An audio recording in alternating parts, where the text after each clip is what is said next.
আল্লাহ তাআলা আমাদের গতদিন বলার কথা ছিল, আল্লাহ তাআলা 12 প্রকার লোকের নাম ধরে ধরে ডেকে বলবেন তোমাকে মাফ করে দিলাম, তোমাকে মাফ করে দিলাম, তোমাকে মাফ করে দিলাম। শুনেন সে 12 প্রকার। এক, গুনাহ করার পরে যে লজ্জিত হয়, গুনাহ হইতে পারে। কেউ যদি বলে আমার গুনাহ নাই, এ ভুল বলছে, গুনাহ হইতেই পারে। কিয়ামতের মাঠে এক লোক উঠবে দিয়ে বলবে আল্লাহ আমার কোনো গুনাহ নাই, সবই নেকি। আল্লাহ তাকে বলবেন অমুক দিন এত তারিখের নামাজ পড়েছিলে তুমি, তো তোমার নামাজের কাপড়ে নাপাক লেগেছিল, তুমি এটা জানোই না।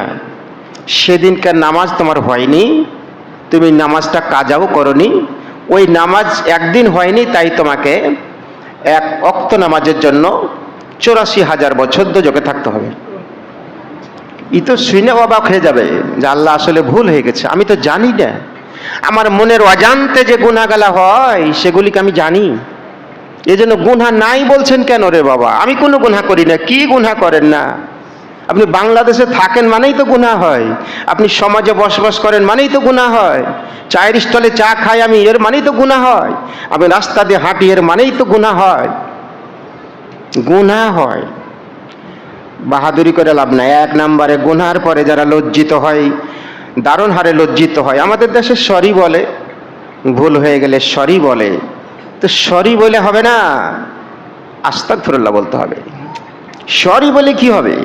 আস্তাগফিরুল্লাহ। গুনাহ হয়ে গেলে আস্তাগফিরুল্লাহ। আমেরিকারা শিখিয়েছে ভুল গুনাহ হয়ে গেলে সরি বলতে হয়, রাসূলুল্লাহ শিখিয়েছে ভুল হয়ে গেলে গুনাহ হয়ে গেলে আস্তাগফিরুল্লাহ পড়তে হয়। তো আমাদের দেশে সরি চালু আছে। এই এক। দুই নম্বরে পাপ যেটা হবে ততখানি নেকির কাম করতে হয়। ধরেন আজকে একটা পাপ করে ফেলেছেন, কিছু একটা এক্সট্রা নেকির কাম করতে হয়। কয় টাকা দান করা, 2 রাকাত নামাজ পড়া, একটু কোরআন পড়া, মানে পাপটা কাভার করার জন্য একটু নেকি করতে হয়। আল্লাহ এদেরকে নাম ধরে ধরে ডেকে বলেছেন তুমি মাফ করে দিলাম। সূরা সফে আছে 12 নম্বর আয়াতে। আল্লাহকে ভয় করে যারা, আল্লাহকে ভয় করে গোপনে এবং প্রকাশ্যে। আমাদের দেশে আল্লাহকে ভয় করে প্রকাশ্যে, আর গোপনে গোপনে ভয় করে না। এটা মারাত্মক বিপজ্জনক। আল্লাহকে ভয় করবেন বেশি গোপনে, ওপেনে না। ওপেনে তো মানুষে দেখছে তাই আল্লাহকে ভয় করবেন, কিন্তু গোপনে আল্লাহ দেখছে না, কেউ দেখছে না, এরকম মনে করা হয়, ওই জায়গায় বেশি আল্লাহকে ভয় করতে হবে। 4 নম্বরে সবুরকারী। হাজার গাড়ি বিপদে হলেও ধৈর্য ধারণ করবেন, আপনি বেহেশতে যাবেন। নবীজি নাম ধরে ধরে, আল্লাহর নাম ধরে ধরে ডেকে বলেছেন সবিরুন, ধৈর্য ধারণকারীরা বেহেশতে যাবে, ধৈর্য ধারণকারীরা বেহেশতে যাবে। খাইতে পান না, ঘুমাতে পান না, ধৈর্য ধারণ করবেন। শান্তি নাই সমাজে, ফ্যামিলিতে, ধৈর্য ধারণ করবেন। অভাব, ধৈর্য ধারণ করবেন। অসুস্থ, ধৈর্য ধারণ করবেন। পবিত্রতা অর্জন করতে হবে, পেশাব পায়খানা থেকে দারুণ হারে পবিত্রতা হাসিল করতে হবে। কুলুক নেওয়া ভালো অভ্যাস, পানি নিলেও হয়, পানি 3 বার নিতে হবে। কুলুক নেওয়া ভালো অভ্যাস, কুলুকের পরে পানি নেওয়া আল্লাহর ওলিদের অভ্যাস।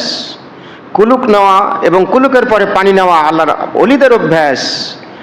পৃথিবীতে যারা আল্লাহর ওলি হয়েছে এরা পবিত্র ছিল, পবিত্রতার ব্যাপারে ছাড় দিবেন না। সন্দেহ থাকলে সাথে সাথে চেঞ্জ করবেন। চেঞ্জ করতে না সুযোগ না পেলে, কাপড়ে পেশাব লেগেছে কিনা সন্দেহ, একটু গোবর লেগেছে কিনা সন্দেহ, হাতটা পানিতে হাত ডুবান, দিয়ে যেখানে সন্দেহ হয় সেখানে এরকম করেন 3 বার। আল্লাহ দেখছেন, এটাকে পবিত্র হিসেবে ঘোষণা করে দেবেন। পবিত্রতা অর্জনের ব্যাপারে খেয়াল করতে হয়। পবিত্র অর্জন মানে শুধু কাপড়ের পবিত্রতা অর্জন নয়। পবিত্রতা অর্জন মানে নাপাক না খাওয়া, হারাম না খাওয়া, সুদ না খাওয়া, ঘুষ না খাওয়া, মদ না খাওয়া, মিথ্যা কথা বলে ব্যবসা না করা, কসম করে ব্যবসা না করা, মুনাফাখোর না হওয়া, এগুলি সব পবিত্রতা অর্জনকারী। জবানের পবিত্রতা, শরীরের পবিত্রতা, বুঝতে পাচ্ছেন। নম্র, অহংকার মুক্ত হওয়া, যে অহংকার নয়, যে লোকটার অহংকার নাই আল্লাহকে ডেকে ডেকে মাফ করে দিবেন কিয়ামতের মাঠে। অহংকার মুক্ত লোকের কয়েকটা চিহ্ন আছে। এক, সালাম দেওয়া।